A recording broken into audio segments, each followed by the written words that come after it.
Excella Education Study in USA assured scholarship. Contact 9881 రాష్ట్రంలో మేడిగడ్డ అంశంపై కాంగ్రెస్ ప్రభుత్వం రేపు మేడిగడ్డ సందర్శనకు కూడా ప్రయత్నాలు చేస్తుంది. మొత్తంగా ఈ అంశంపైనే బీఆర్ఎస్ పార్టీ సీనియర్ నేత అదేవిధంగా మాజీ మంత్రి కుప్పలేశ్వర్ మనకు అందుబాటులో ఉన్నారు. సార్ చెప్పండి, ఏదైతే కాంగ్రెస్ ప్రభుత్వము ఆరోపిస్తుందో మేడిగడ్డ అంశంపై మొత్తంగా అసలు ఆ మేడిగడ్డ ప్రాజెక్టే పనికిరాదు, అదేవిధంగా మీ యొక్క నేత కేసీఆర్ కూడా ఇన్వైట్ చేస్తామంటున్నారు. ఆ తర్వాత టోటల్ గా అది ఫెయిల్ అని చెప్తే కూడా కామెంట్ ఏకంగా సీఎం రేవంత్ రెడ్డి చేస్తున్నారు. దీనిపైన మీ స్పందన ఏంటి?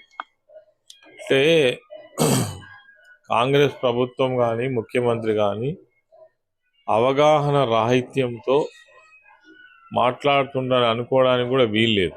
అన్నీ తెలిసి అబద్ధాలు ప్రచారం చేసేటువంటి ఒక గొప్ప ప్రయత్నం జరుగుతున్నది.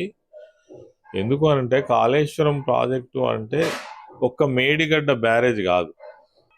కాళేశ్వరం ప్రాజెక్టులో దాదాపుగా 17 పంప్ హౌజులు ఉన్నాయి. తర్వాత 1400 కిలోమీటర్ల ఓపెన్ కెనాల్స్ ఉన్నాయి. తర్వాత సుందిల్ల కావచ్చు, అన్నారం కావచ్చు, మేడిగడ్డ కావచ్చు, తర్వాత వేరే వేరే జిల్లాలలో చాలా చాలా రిజర్వాయర్స్ ఉన్నాయి.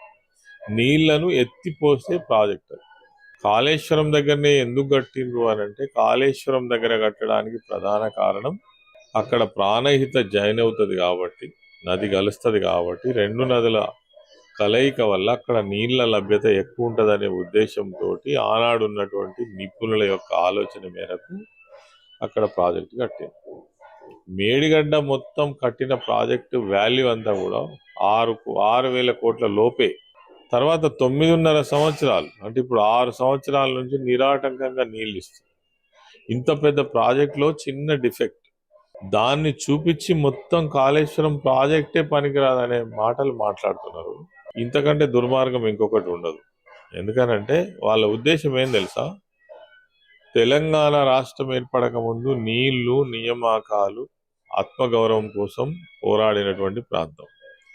నీళ్లను ఈరోజు ఎక్కడ చూసినా నీళ్లు గడబడేటువంటి పరిస్థితి తీసుకువచ్చింది కేసీఆర్ గారి ప్రభుత్వం. అది మేడిగడ్డ కాళేశ్వరం ప్రాజెక్టే కావచ్చు, మిషన్ కాకతీయ ద్వారా చెరువుల మరమ్మతులు కావచ్చు, అనేక ఎక్స్టెన్షన్ కెనాల్స్ కావచ్చు, ఇదివరకు వదిలిపెట్టినటువంటి 23 భారీ ప్రాజెక్టులను పూర్తి చేయడం కావచ్చు. ఇలా నల్గొండలో మీటింగ్ పెడుతుంది మా పార్టీ తరఫున మా అధినేత కేసీఆర్ గారు. అదేవిధంగా అక్కడ కృష్ణా నది జలాల మీద ఉన్నటువంటి తెలంగాణ హక్కులను కాపాడడంలో కావచ్చు, ఫ్లోరైడ్ నుంచి ప్రజలను కాపాడినటువంటి పరిస్థితి కావచ్చు, ఇవన్నీ ఊహించినటువంటి మార్పులు తీసుకొచ్చినటువంటి పరిస్థితి 10 సంవత్సరాలలో తెలంగాణ రాష్ట్ర ప్రభుత్వం కేసీఆర్ గారి నాయకత్వంలో జరిగింది. ఇవన్నీ ఏవి కూడా బాగా జరగలేదు, ఇదంతా విఫల ప్రయత్నం అని చెప్పే అటువంటి దుర్మార్గమైన ప్రయత్నం జరుగుతుంది. అంటే కృష్ణానది జలాల విషయానికి వస్తే గత ప్రభుత్వం ఏదైతే సీఎం కేసీఆర్ నేతృత్వంలోనే కేంద్ర ప్రభుత్వానికి అజమాయిషి అప్పజెప్పింది అని చెప్పేసి బట్టి ఆరోపణలు ఈ ప్రభుత్వం చేస్తుంది. ఇది నిజమేనా? ఆరోపణలు చేయడం వేరు. ఇప్పుడు వాళ్ళు మొత్తం ఆరోపణలు అబద్ధాలు చెప్పి అధికారంలోకి వచ్చారు. కాళేశ్వరం ప్రాజెక్టును తప్పు చూపించి ప్రజలు అయితే ఇప్పుడు 6 హామీలు అమలు చేయాలి, అవి అమలు చేయరు. అవి అమలు చేయడం కాబట్టి ఇవి చేయబట్టే అమలు చేస్తలేము. ఎందుకు అంటే ఇగో కాళేశ్వరం ప్రాజెక్టు కట్టడం వల్ల డబ్బులు అయింది, అప్పుల పాలైంది రాష్ట్రం అని ఒక మాయమాటలు చెప్పి ప్రజలను ఒక రకంగా మభ్యపెట్టే ప్రయత్నం చేస్తున్నారు. ప్రజలకు తెలుసు ఇప్పుడు నీళ్ళు వస్తలేవు. పోయిన సంవత్సరం నీళ్ళు వచ్చినాయి, ఈ సంవత్సరం ఎందుకు వస్తలేవు? పోయిన సంవత్సరం ఈ దినానికి మొత్తం చెరువులు నీళ్లు ఉన్నాయి, నిండి ఉన్నాయి, ఇప్పుడు ఎందుకు వస్తలేవు? అంటే చేతగాక, చేయడానికి చొరవ తీసుకోలేక, చేసే ఉద్దేశం లేక. ఉద్దేశం వల్ల ఒకటే, కేసీఆర్ను గత ప్రభుత్వాన్ని బదనాం చేసేటువంటి పని తప్ప ప్రజలకు తక్షణం ఏం కావాలి?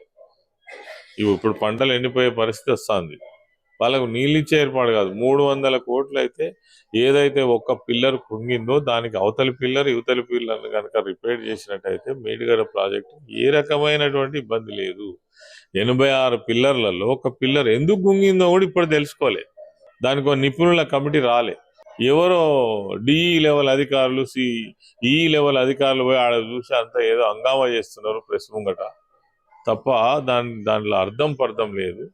కాబట్టి ఇది ప్రజలు తెలుసు, వాళ్ళకు కూడా తెలుసు. ప్రజలు డిస్కషన్ అవుతుంది రైతులలో కూడా, వీళ్ళు కావాలని ఇది చేస్తున్నారు. లేదంటే నీళ్లు నిన్న మొన్నటి దాకా ఇప్పుడు కూడా లిఫ్ట్ చేయొచ్చు, ఎందుకు చేస్తలేరు? ఇగో ఇందుకే చేస్తలేమని బదనాం చేస్తుంది చాతగాక. లేదంటే 1,000 కోట్ల రూపాయలు, అసలు 1,000 కోట్ల రూపాయలు దేనికి ఖర్చు పెడతాం మరి? 1,20,00,000 ఎకరాలకు నీళ్ళు ఇచ్చేటువంటి వ్యవసాయ రంగాన్ని ప్రోత్సహించడం కోసము 1,000 కోట్లు ఖర్చు పెడతారు. ఎందుకంటే ప్రధాన జీవనాధారం రైతాంగమే, వ్యవసాయమే. ఆ వ్యవసాయాన్ని ప్రోత్సహించడం కోసం ఖర్చు పెట్టే పైసలు ఖర్చు, అది ఎవరి కోసం ఖర్చు పెడుతున్నాం? వాటర్ పంపింగ్ చేయాలి, ఎవరి కోసం? ఎక్కడికో పోవాలి, దాదాపు 750 మీటర్ల ఎత్తుకు నీళ్లు పోవాలి, వట్టిగానే పోతాయా? మరి ఎందుకు 60-70 ఏళ్ళు పోలేదు? అప్పుడు ప్రాజెక్టులు ఎందుకు కట్టలేదు? నీళ్ళు ఎందుకు ఎక్కలేదు? అప్పుడు రిజర్వాయర్లు ఎందుకు లేవు? అయ్యో, మల్లన్న సాగర్ కావచ్చు, కొండ పోషమ్మ కావచ్చు.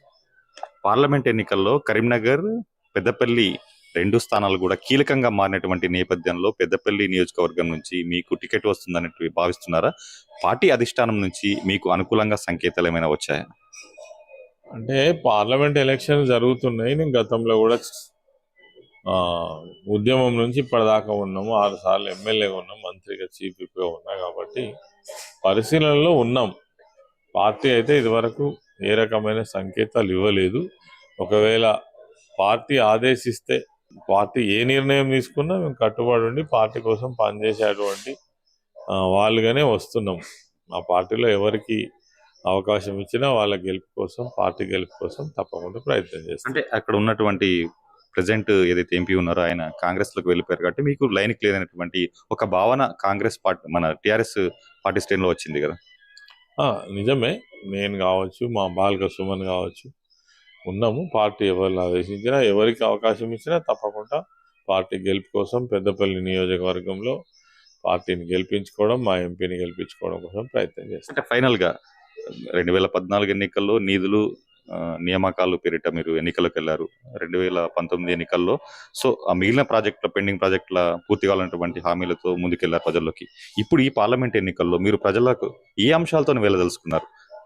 ఖచ్చితంగా తెలంగాణ అస్తిత్వం ఏదైతే ఉందో అది ఎప్పటికీ కాపాడబడాలంటే, తెలంగాణ రాష్ట్రంలో ఉన్నటువంటి వనరులు ఈ ప్రాంతానికే దక్కాలంటే, ఈ ప్రాంతం బాగా డెవలప్ కావాలంటే ఖచ్చితంగా తెలంగాణ రాష్ట్ర సమితికి ఉన్నటువంటి ఆ ఇంట్రెస్ట్ ఇంకో పార్టీకి ఉండదు.